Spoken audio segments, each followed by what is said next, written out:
जय श्री कृष्णा, राधे राधे। महिलाओं के ऐसे सिंदूर लगाने से पति का भाग्य चमक जाता है। सिंदूर महिलाओं के सुहाग का प्रतीक माना जाता है। साथ ही उनके श्रृंगार में भी सबसे ज़्यादा महत्वपूर्ण सिंदूर होता है। लेकिन अगर आपसे ये कहा जाए कि आपके सिंदूर लगाते समय की गई गलतियां आपके पति को बुरी तरह से कर्ज में डुबो देती हैं और आपको लकीर या फकीर बना देती हैं, तो आपको कैसा लगेगा? दोस्तों, घबराने की ज़रूरत नहीं है। ये सब हम आपको डराने के लिए नहीं कह रहे हैं, बल्कि हमारे शास्त्रों एवं पुराणों में सिंदूर लगाने के कुछ ऐसे महत्वपूर्ण नियम बताए गए हैं जिन्हें जानने के बाद आप अपने पति के लिए सफलता के दरवाजे खोल सकती हैं और उनकी तरक्की दिन दूनी रात चौगुनी हो सकती है। लेकिन वहीं साथ में शास्त्रों में यह भी बताया गया है कि जो औरतें सिंदूर लगाते समय ये गलतियां करती हैं, उनके पति की उम्र तो कम होती ही है, साथ ही वह दुर्भाग्य की भागी बनती हैं। तो अगर आप भी जानना चाहती हैं कि सिंदूर लगाते समय हमें कौन कौन सी सावधानियां बरतनी चाहिए, तो इस वीडियो को आखिरी तक ज़रूर देखिएगा। आगे बढ़ने से पहले वीडियो को लाइक और चैनल को सब्सक्राइब भी ज़रूर कर दीजिए, क्योंकि आप बाद में भूल जाते हैं। तो चलिए वीडियो में आगे बढ़ते हैं। एक शादीशुदा स्त्री की पहचान उसका सिंदूर ही होता है और हिंदू धर्म में कहा जाता है कि औरत जितनी लंबी अपनी मांग भरती है, उसके पति की आयु उतनी ही लंबी होती है। इसके अलावा सामुद्रिक शास्त्र में जो 16 श्रृंगार बताए गए हैं, उनमें से एक सबसे महत्वपूर्ण श्रृंगार सिंदूर ही है, जो न केवल एक स्त्री की गरिमा को दिखाता है, बल्कि उसके पति के सौभाग्य को भी बनाए रखता है। लेकिन आधुनिकता के चलते औरतों ने मॉडर्न बनने के शौक में इस परंपरा को एक तरफ उठाकर रख दिया है। अब या तो महिलाएं अपनी मांग में सिंदूर लगाती ही नहीं हैं, या फिर टेढ़ी मेढ़ी मांग बनाकर उल्टा सीधा सिंदूर भरने लगी हैं। और बहुत सी तो ऐसे भी करती हैं कि सिंदूर लगाकर ऊपर से बालों की स्टाइल बनाकर उस सिंदूर को ढक लेती हैं।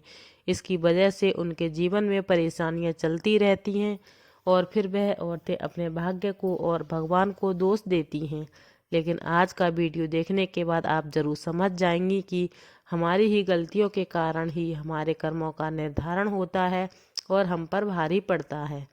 नंबर 1 है, जो औरतें सिर धोने के तुरंत बाद सिंदूर लगा लेती हैं या फिर गीले बालों में सिंदूर लगाती हैं, तो ऐसे में उनके पति कर्ज में डूबने लगते हैं और उनके काम धंधे भी ठप्प होने लगते हैं। साथ ही आपको यह भी बता दें कि शास्त्रों के अनुसार गीले बालों में सिंदूर भरने से इसका प्रभाव महिलाओं के मन पर पड़ सकता है। उनके मन में बुरे बुरे विचार आ सकते हैं और ऐसा करने से पति पत्नी के रिश्तों में लड़ाई झगड़ा और परिवार में क्लेश हो सकता है। महिलाओं को हमेशा अपने बाल धोने के बाद सुखाने चाहिए और उसके बाद ही अपनी मांग भरनी चाहिए। नंबर 2, शास्त्रों में तो यह भी बताया गया है कि फैशन में महिलाएं अलग अलग बनावटी कपड़े पहनने लगी हैं। उसी तरह सिंदूर को भी अपनी सहूलियत के हिसाब से टेढ़ी मेढ़ी मांग करके लगाने लगी हैं, जो कि बिल्कुल अनुचित है। सिंदूर लगाते समय महिलाओं को यह ध्यान अवश्य रखना चाहिए कि सिंदूर हमेशा नाक की सीध में ही लगाया जाता है। और जो औरतें टेढ़ी मेढ़ी मांग निकाल कर सिंदूर लगाती हैं, ऐसी औरतों के पति की सफलता में कई रुकावटें आती हैं और उनके कोई भी कार्य सफल नहीं होते।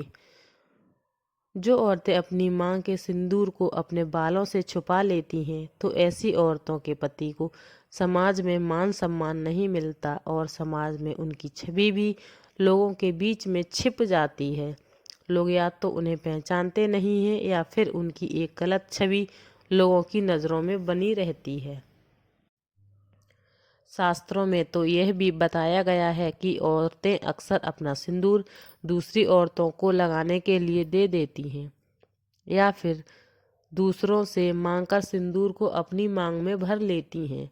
अगर आप भी उन्हीं औरतों में से एक हैं, तो अपना सिंदूर किसी भी औरत को लगाने के लिए नहीं दें और ना ही किसी का सिंदूर अपनी मांग में लगाएं। ऐसे ही बिंदी है कि किसी और की बिंदी लगा लेती हैं तो आपके पति का सौभाग्य आप खुद ही दुर्भाग्य में बदल रही हैं। किसी भी कभी भी और किसी की भी बिंदिया या सिंदूर मांग कर नहीं लगाना चाहिए।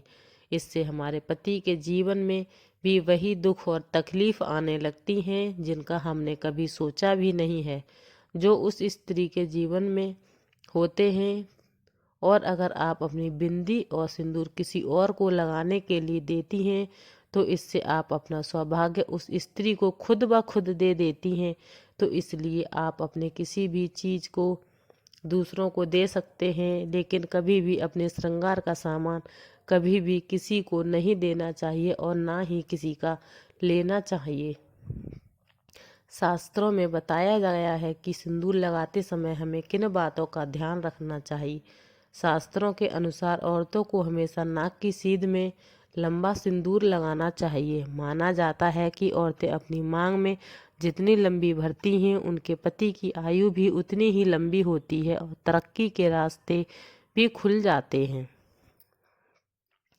नंबर 5 है, अगर आप एक कामकाजी महिला हैं और रोज सिंदूर लगाना आपके लिए मुमकिन नहीं है तो आप यह ध्यान रखें कि तीज त्योहार के मौके पर आप 16 श्रृंगार जरूर करें। और 16 श्रृंगार में सिंदूर आता है तो आप सिंदूर जरूर लगाएं। और हो सके तो जब भी आप किसी मंदिर या फिर पवित्र स्थान पर जाएं तो नहा धोकर वहां सिंदूर लेकर अपनी मांग में जरूर भरें। और जिन स्त्रियों की नई नई शादी हुई है वे अपनी शादी का सिंदूर संभाल कर रखें और उसी सिंदूर में और सिंदूर मिलाकर लगाते रहें और कम से कम 40 दिनों तक यह सिंदूर जरूर लगा कर रखें। नंबर 6 है, शास्त्रों में यह भी कहा गया है कि तीज त्योहार के मौके पर करवा चौथ पर अपने पति से सिंदूर लगवाना भी आपके सौभाग्य को बढ़ा सकता है। नंबर 7, महिलाओं को यह ध्यान रखना चाहिए कि सिंदूर लगाते समय अगर सिंदूर उनकी नाक पर गिर जाता है तो उनके पति की आयु बढ़ जाती है। वहीं अगर सिंदूर गलती से जमीन पर गिर जाता है तो इससे महिलाओं के जीवन में कोई न कोई संकट आने वाला होता है। तो सिंदूर लगाते समय इन सब बातों का विशेष ख्याल रखना चाहिए। नंबर 8 है, हमारे धर्म में एक कथा बहुत प्रचलित है कि वनवास के बाद जब एक बार सीता माता अपनी मांग को सिंदूर से भर रही थीं, तब हनुमान जी ने सीता माता के पास जाकर कहा कि माता आप यह क्या कर रही हैं। तब सीता माता ने हनुमान जी से बताया कि वह श्री राम की लंबी आयु के लिए अपनी मांग में सिंदूर भर रही हैं। इससे श्री राम प्रसन्न होते हैं और उनकी आयु बढ़ती है। तब हनुमान जी ने सोचा कि अगर इतना सा सिंदूर लगाने से उनके प्रभु की आयु बढ़ सकती है तो क्यों ना वह पूरे शरीर पर सिंदूर लगा लें। और तभी से हनुमान जी पर सिंदूर चढ़ाने की प्रथा बन गई है।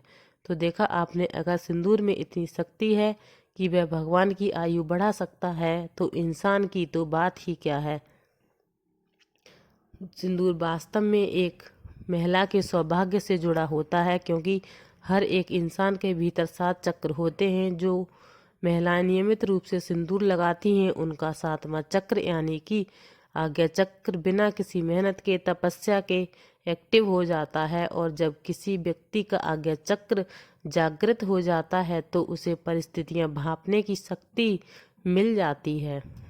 तभी तो महिलाओं को आगे होने वाली घटनाओं का अंदाजा बाकी लोगों से पहले हो जाता है। ये केवल पतिव्रता महिलाओं को ही हो सकता है। आपको बता दें कि बड़े बड़े तपस्वियों को अपने आज्ञा चक्र को जागृत करने के लिए गहन तपस्या करनी पड़ी।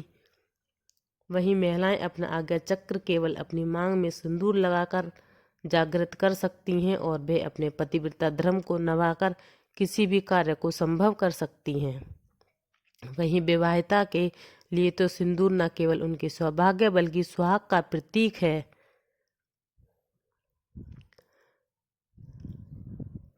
वह स्त्रियां अपने पति के हृदय में एक विशेष इज्जत प्राप्त करती हैं जो अपने पति के नाम का सिंदूर हर रोज अपनी मांग में भरती हैं। तो फ्रेंड, ये थी सिंदूर से जुड़ी हुई जानकारी। और आपको ये वीडियो कैसी लगी? वीडियो अच्छा लगे तो लाइक शेयर जरूर कीजिए। चैनल पर न्यू हैं तो चैनल को सब्सक्राइब भी जरूर कीजिए। जय श्री कृष्णा, राधे राधे।